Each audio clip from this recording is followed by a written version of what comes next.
మనశ్శాంతి ఎక్కడో ఉండదు. నువ్వు ఆలోచించే విధానంలోనే ఉంటుంది. ఎంతసేపు వాళ్ళు వీళ్ళు ఏమనుకుంటారో అని ఆలోచించడం మానేసి నీకు నచ్చిన విధంగా నీ మనసు మెచ్చే విధంగా బ్రతకడం మొదలు పెడితే ప్రశాంతత దానంతటదే వస్తుంది. నిన్ను బాధపెట్టే బంధం అవసరం లేదు, వదిలేయి. నీ అనుకున్న వాళ్ళు నీతో ఉండట్లేదా? నీ దారిలో నువ్వే వెళ్ళు. నిన్ను పట్టించుకోని వాళ్లను చూడటమే మానేయి. గుర్తుపెట్టుకో, నువ్వు ఒకటి కోల్పోతున్నావంటే అంతకంటే గొప్పదే నీ జీవితంలోకి రాబోతుంది అని అర్థం. అతిగా ఆలోచించి మనసు పాడు చేసుకోకు. బాధ కలిగితే ఒకసారి గట్టిగా ఏడ్చేయండి, కానీ మరోసారి అలాంటి కారణంతో ఏడవలసిన పరిస్థితి రాకుండా చూసుకోండి. అవసరానికి సమయానికి ఉపయోగపడనిది ఏదీ జీవితంలో ఉండకూడదు.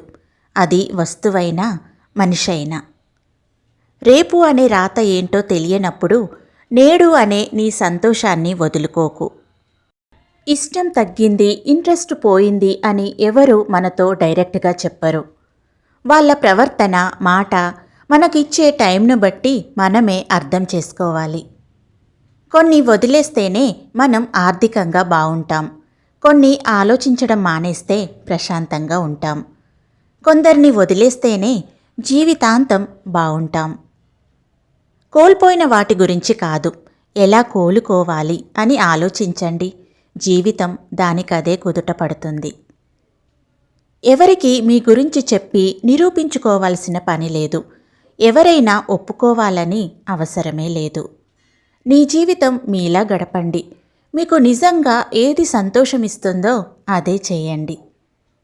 అవసరం లేకుండా సారీ చెప్పే అలవాటు మానేయండి. ప్రతి చిన్న విషయానికి సారీ అంటుంటే నీ విలువను నువ్వే తగ్గించుకున్నట్టు. గుర్తుపెట్టుకో, తప్పు చేసినప్పుడు ధైర్యంగా ఒప్పుకో, కానీ నీ తప్పు లేని చోట తల వంచకు. జీవితంలో కొన్నిసార్లు ఒంటరిగా నడవడం కష్టంగా ఉండొచ్చు, కానీ నిజానికి ఆ ఒంటరితనమే నీకు జీవితం అంటే ఏంటో నేర్పుతుంది. ఒకటి గుర్తుపెట్టుకో, ఎంత అందుబాటులో ఉంటావో అంత తక్కువగా చూస్తారు. ఎంత ఇంపార్టెన్స్ ఇస్తావో అంత చులకనైపోతావు. రాత రాసి ఉండాలి, గీత గీసి ఉండాలి అంటే కుదరదు. కష్టపడితేనే ఏదైనా, అది ఆస్తైనా నువ్వు కోరుకున్న లక్ష్యమైనా ఏదైనా సరే. రోజుకి ఒక్కసారైనా మీతో మీరు మాట్లాడుకోండి. లేకపోతే ఒక అద్భుతమైన వ్యక్తితో మాట్లాడే అవకాశాన్ని కోల్పోతారు. నీ సంతోషాన్ని వేరే వాళ్ళ దగ్గర వెతికితే జీవితాంతం వెతుకుతూనే ఉంటావు. నీ సంతోషాన్ని నీలో వెతుక్కో, ప్రతి క్షణం సంతోషంగా ఉంటావు.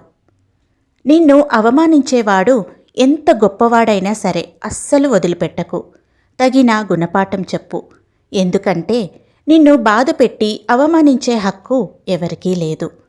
అటు నుంచి రావడం లేదని బాధపడటం కంటే ఇటు నుంచి ఇవ్వడం మానేయడం మంచిది. అది ప్రేమైనా విలువైనా. ఎవరైనా మనల్ని ఆప్షన్గా ఫీల్ అవుతుంటే మనం వారిని చాయిస్గా వదిలేయాలి. ఎందుకంటే సెల్ఫ్ రెస్పెక్ట్ అనేది చాలా ముఖ్యం. జీవితంలో ఏది కోల్పోయినా పర్వాలేదు, కానీ ఇంకొకరి కోసం మనల్ని మనం కోల్పోకూడదు. ఎందుకంటే మన ఇష్టాలు ఏంటనేది మనకి మాత్రమే తెలుసు. కాబట్టి ఇంకొకరి కోసం మనల్ని మనం వదిలేస్తే చివరికి మన గమ్యం ఏంటనేది మనకే తెలియకుండా పోతుంది. కోల్పోయిన దాని విలువ పోగొట్టుకున్న వారికే తెలుస్తుంది, వదిలేసిన వారికి కాదు. మన జీవితాన్ని మనకు నచ్చినట్లుగా జీవించగలగడమే మనం సాధించే అతిపెద్ద విజయం. చివరిగా ఒక్క మాట, నువ్వు నీలా బ్రతకడం నేర్చుకో. అప్పుడే జీవితం నిజంగా నీకు నచ్చుతుంది. ఈ వీడియో మీకు నిజంగా కనెక్ట్ అయి ఉంటే లైక్ చేసి మీ ఫ్రెండ్స్కి షేర్ చేయండి. ఇలాంటి మరిన్ని వీడియోస్ కోసం మా ఛానల్ను సబ్స్క్రైబ్ చేసుకోండి.